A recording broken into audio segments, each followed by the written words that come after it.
নমস্কার বন্ধুরা, রান্নাবাটির গল্প চ্যানেলে আমি আপনাদের বন্ধু শুভ্রা আপনাদেরকে আবারও আমন্ত্রণ জানাচ্ছি। আজকের রেসিপি হলো কাঁকরুলের পুর বা পুর ভরা কাঁকরুল। তো কাঁকরুলগুলোকে এইভাবে অর্ধেক করে কেটে একটু নুন জলে সিদ্ধ করে নিয়েছি। সিদ্ধ করে নেওয়ার পর একটা চামচের সাহায্যে কাঁকরুলের ভেতরটাকে এভাবে কুড়িয়ে নিয়েছি। আর এখন এই যে কুড়িয়ে নেওয়া কাঁকরুলের ভিতরের অংশটাকে আমি পেস্ট করে নেব। এবার কাঁকরুলের পুরটা বানিয়ে নিচ্ছি। ভিতরের পুরটা দিয়ে দিচ্ছি পেঁয়াজ কুচি আর কাঁচা লঙ্কা কুচি। কড়াইতে দিয়ে দিলাম সর্ষের তেল, তারপর এগুলোকে একসঙ্গে দিয়ে দেব।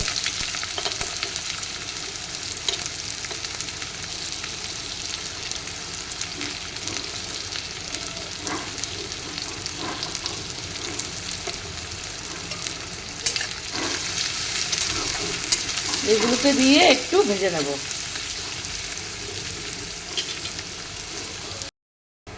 পেঁয়াজটা ভাজা হয়ে গেছে, এবার দিয়ে দেব কাঁকরুলের ভিতরের অংশ, যে অংশটা বেটে রেখেছিলাম এই অংশটা। তারপর দিয়ে দিচ্ছি পরিমাণ মতো নুন, তারপর দিচ্ছি হলুদ গুঁড়ো, আধা চামচের মতো হলুদ গুঁড়ো দিলাম। অল্প একটু শুকনো লঙ্কার গুঁড়ো দিয়ে দিচ্ছি। এটা আপনারা আপনাদের টেস্ট অনুযায়ী দিতে পারেন। যারা ঝাল খান তারা একটু বেশি দেবেন, যারা ঝাল একটু কম খান তারা একটু কম দেবেন। এবার এটাকে একটু ভেজে নেব।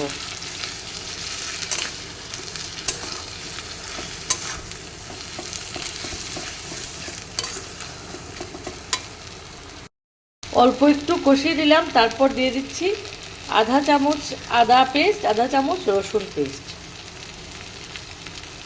দিয়ে আরেকটু কষিয়ে নেব।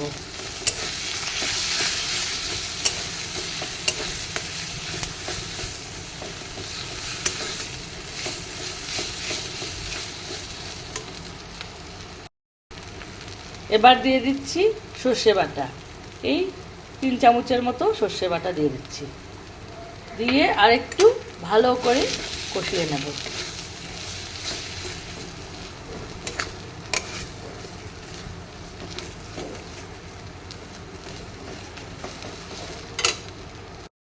ভালো করে কষানোর জন্য একটু জল দিয়ে দিচ্ছি।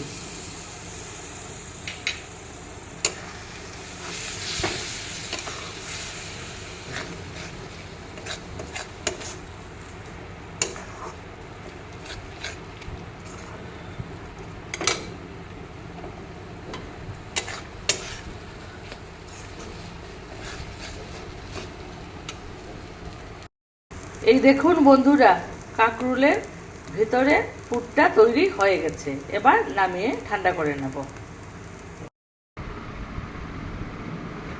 এই দেখুন পুরটা তৈরি হয়ে গেছে। এবার এক এক করে কাঁকরুলের ভিতরে যতটুকু পরিমাণ মতো 1-2 চামচ করে করে এটা ঢুকিয়ে নেব। এই দেখুন বন্ধুরা, কাঁকরুলের ভিতরে পুরটা আমি ভরে নিয়েছি। এভাবে পুর ভরে ভরে সমস্ত কাঁকরুলগুলোকে তৈরি করে নিয়েছি। এবার একটা চাউলের গুঁড়ো আর অল্প একটু কর্নফ্লোর দিয়ে ব্যাটার বানিয়ে এটাকে চুবিয়ে চুবিয়ে তেলে ভেজে নেব। তাহলেই রেডি হয়ে গেল কাঁকরুলের পুর। চালের গুঁড়ো, অল্প একটু ময়দা আর হলুদ, তারপর একটু শুকনো লঙ্কার গুঁড়ো আর একটু নুন দিয়ে এরকম একটা ব্যাটার বানিয়ে ওইটাতে কাঁকরুলগুলো চুবিয়ে চুবিয়ে তারপর ভেজে নিতে হবে। এই দেখুন বন্ধুরা, এইভাবে ভেজে নিলেই হয়ে গেল কাঁকরুলের পুর বা পুর ভরা কাঁকরুল। এই ভিডিওটা কিন্তু আমি একজন আমার বন্ধু দাদার রিকোয়েস্টে বানিয়েছি। এই দেখুন গরম গরম কাঁকরুলের পুর বা পুর ভরা কাঁকরুল রেডি হয়ে গেছে।